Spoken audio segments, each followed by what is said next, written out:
انسان جرائم پر بے باک ہوتا چلا جاتا ہے، لیکن ایک صفت اللہ کی یہ بھی ہے، وہ انسان بھول جاتا ہے، اس لیے کہ اللہ کی بہت ساری صفات ہے۔ وہ رحمان ہے، وہ رحیم ہے، وہ کریم ہے، وہ ستار ہے، وہ غفار ہے، وہ جواد ہے، وہ عزیز ہے، وہ ذو انتقام ہے، وہ مصور ہے، اس کی بڑی شانیں ہیں، وہ متکبر ہے، وہ معز ہے، وہ مذل ہے، وہ جو ہے وہ ممیت ہے، وہ حی ہے، اس طریقے سے اس کی شانیں ہیں۔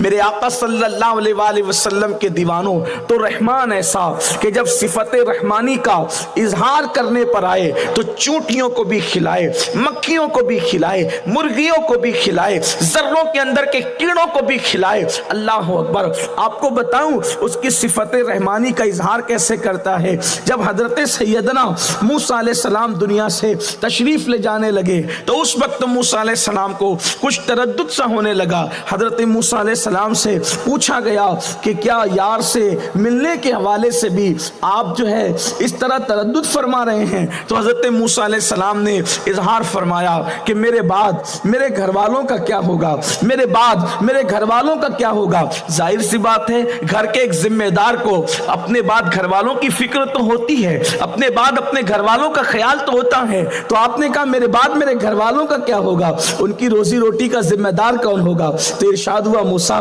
تم نے دیر کی، اب تھوڑی دیر ہم بھی کرتے ہیں، یہ آپ کے پاس جو پتھر پڑا ہوا ہے آپ اس پتھر پہ اپنا عصا مس کر دیں، اپنا عصا لگا دیں۔ حضرت موسیٰ کلیم نے اپنا عصا اس پتھر پہ لگایا، پتھر دو ٹکڑے ہو گئے۔ جب پتھر کے دو ٹکڑے ہوئے تو آپ نے اس میں کیڑا دیکھا، اس کے منہ میں ایک ہرے رنگ کا پتا تھا، وہ جو کھا رہا تھا۔ حضرت موسیٰ کلیم نے کہا تیری شان رحمانی پر قربان، تیری شان ربوبیت پہ قربان۔ اللہ اکبر۔ جہاں ہوا نہیں جا سکتی وہاں منہ میں تازہ پتا ہے۔ ارشاد ہوا موسیٰ جب اس کیڑے کو نہیں بھولتا تو تیرے گھر والوں کو کیسے بھول جاؤں گا؟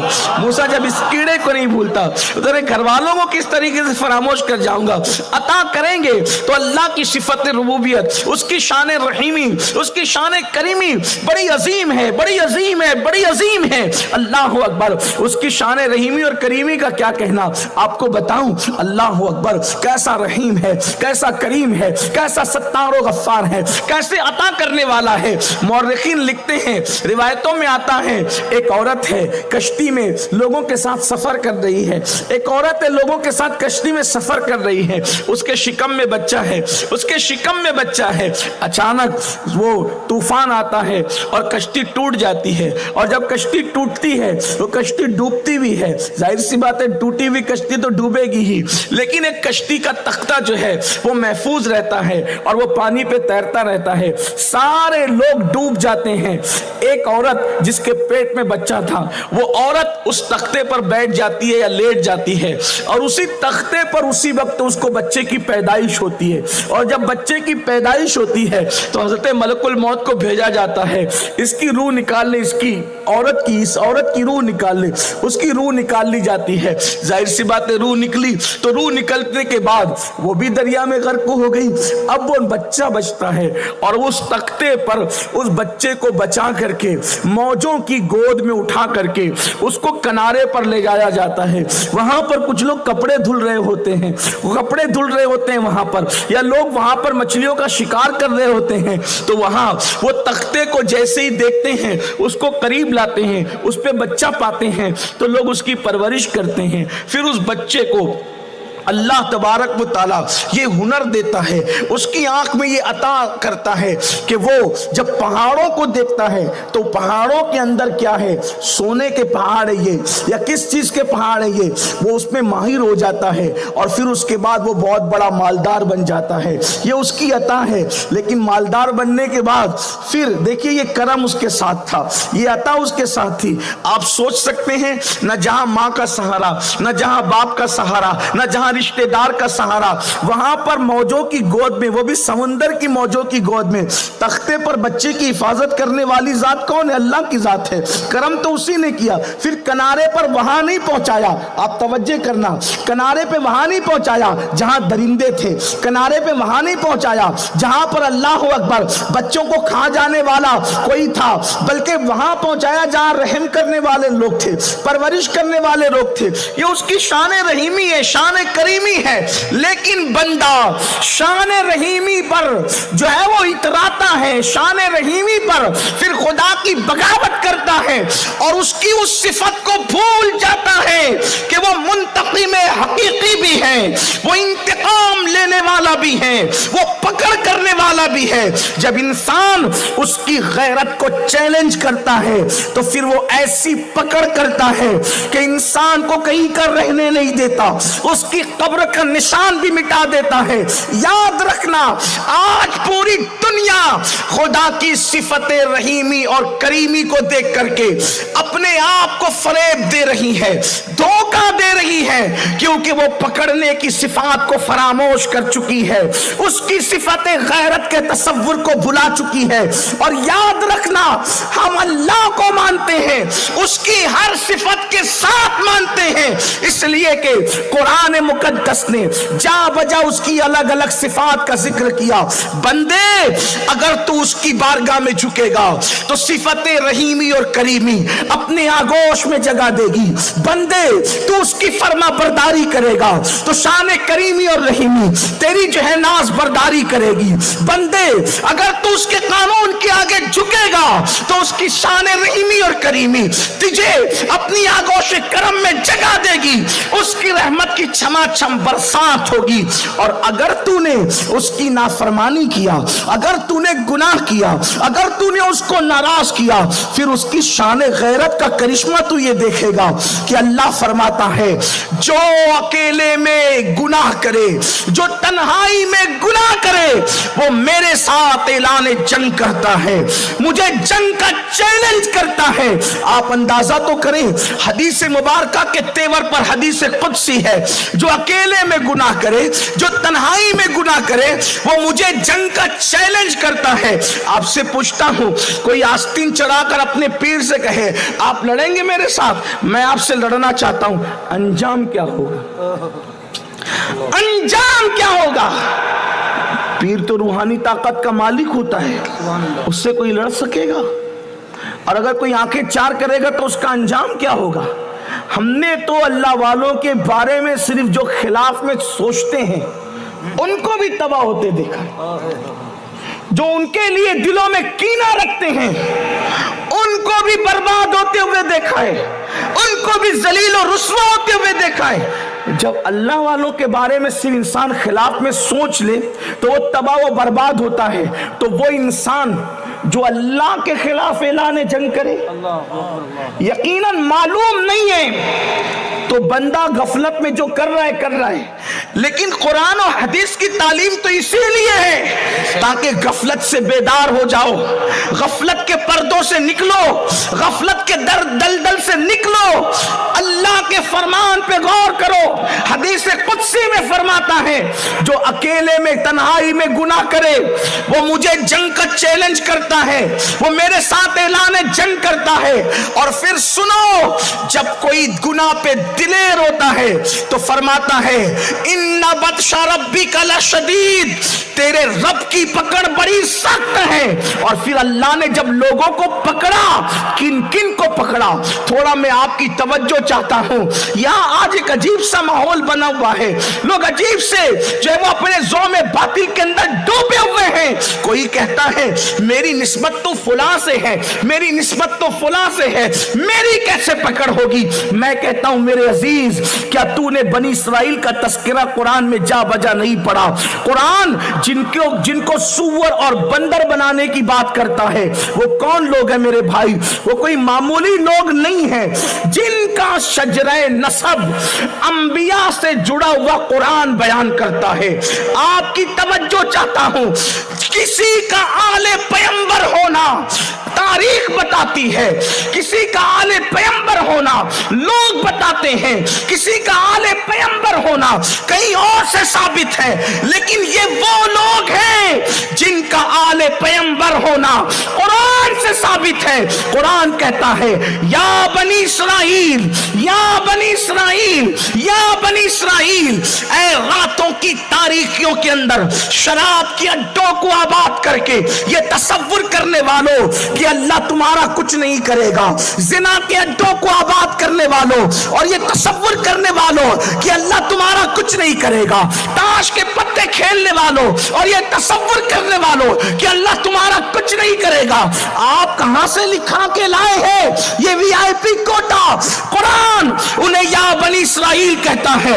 بنی اسرائیل کا مطلب سمجھا، اسرائیل حضرت یعقوب کا لقب ہے، اور بنی اسرائیل کا مطلب اے اولاد یعقوب، ان کا شجرہ نسب قرآن کہہ رہا ہے یہ اولاد یعقوب ہے۔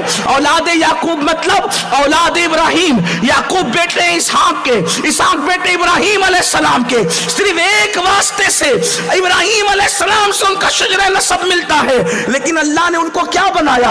ان کو نافرمانی کرنے پر کسی کو سور بنایا، کسی کو بندر بنایا، جن کے چہرے بدلے تھے، بولو وہ بنی اسرائیل تھے کہ نہیں تھے؟ جن کو ہواؤں سے تباہ کیا تھا وہ بنی اسرائیل تھے کہ نہیں تھے؟ جن پہ پتھر برسائے تھے وہ اولاد پیغمبر تھے کہ نہیں تھے؟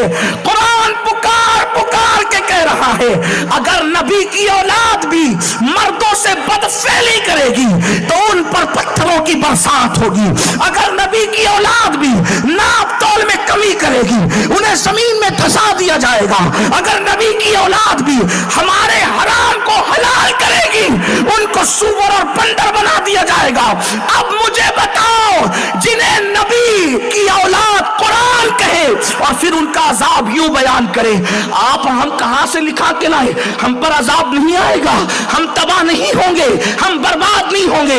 پوری دنیا اس وقت جو ہمارے مخالفت میں کھڑی ہوئی ہے، کوئی بے چینی کا شکار، کوئی بے قراری کا شکار، کوئی مصیبتوں کا شکار، کسی کی اولاد اس کی نافرمان، کسی کی بیوی اس سے متفق نہیں، کسی کا شہر، کسی کا گاؤں اس کو ستانے پر آمادہ، یہ سب اللہ کے عذاب کی شکلیں ہیں، الگ الگ شکلیں ہیں۔ مسلمانوں مجھے بتاؤ، اور پھر جب یہ سب ہوتا ہے کسی کا کے دل کو سکون نہیں، لوگ کہتے ہیں مجھے کسی نے کچھ کر دیا، کسی کا کاروبار نہیں چلتا، لوگ کہتے ہیں مجھے کسی نے کچھ کر دیا، اللہ اکبر، اولاد بغاوت کرتی ہے، کسی نے کچھ کر دیا، بیوی بات نہیں مانتی، کسی نے کچھ کر دیا، روٹی کے ٹکڑوں کو پریشان ہے، کسی نے کچھ کر دیا، نیند نہیں آتی، کسی نے کچھ کر دیا۔ میرے عزیز کسی نے کچھ نہیں کیا، تو نے اپنے آپ کے لیے کیا ہے کہ تو اللہ کا نافرمان ہو گیا، اللہ نے تجھ سے سکون چھین لیا، اللہ نے تجھ سے قرار چھین لیا۔ ورنہ خدا کی عزت کی قسم اٹھا کے کہتا ہوں جتنے بڑے بڑے جادوگر تمہارے دشمن ہیں اس سے بڑے بڑے جادوگر صحابہ کے دشمن تھے، لیکن ان کا جادو صحابہ پہ کیا اثر کر سکا؟ آپ کہتے سکون کی نیند نہیں آتی، مجھ پہ جادو ہوا ہے، میں کہتا ہوں عمر ابن خطاب ہاتھ کا سرانہ اور تکیہ بنا کر ریت پر اللہ اکبر کھجور کے درخت کے نیچے سو رہے ہیں، اور وقت کا قیصر کا اللہ اکبر ایلچی آ کر کے حیرت سے دیکھ کے کہتا ہے ہمارے صاحبوں کو تو نرم گدوں پر سیکورٹی کے درمیان نیند نہیں آتی، یہ کیسا مرد قلندر ہے کہ یہ ریت پر ہاتھ کا تکیہ بنا کر کے سو رہا ہے۔ تو عمر ابن خطاب کہتے ہیں جو ظلم نہیں کرتا اس پر بھی ظلم نہیں کیا جاتا۔ نعرہ تکبیر، نعرہ رسالت، سید عبد القادری صاحب قبلہ، نعرہ تکبیر، نعرہ رسالت۔ جملے پہ غور کریں، جو ظلم نہیں کرتا، جو ظلم نہیں کرتا اس پہ بھی ظلم نہیں کیا جاتا۔ کیا سمجھے؟ یہی سمجھے ظلم نہیں کرتا مطلب چوٹیوں کو بھی دانا ڈالتا ہے، ظلم نہیں کرتا مطلب کسی کو ستاتا نہیں ہے، ظلم نہیں کرتا مگر کسی کو تک، یہی سمجھے؟ یہی بات نکالی؟ یہ بھی نکل سکتی تھی، لیکن میری جو بات سمجھ میں آتی ہے دنیا میں سب سے بڑا ظالم کون ہے؟ دنیا میں سب سے بڑا ظالم کون ہے؟ جو گناہ کرتا ہے اس سے بڑا ظالم کوئی نہیں۔ کیوں؟ کیونکہ ہر ظالم کسی پر ظلم کرتا ہے، اور گناہ کرنے والا اپنے آپ پہ ظلم کرتا ہے، جیسا کہ قرآن یوں بیان کرتا ہے وَلَوْ أَنَّهُمْ إِذْ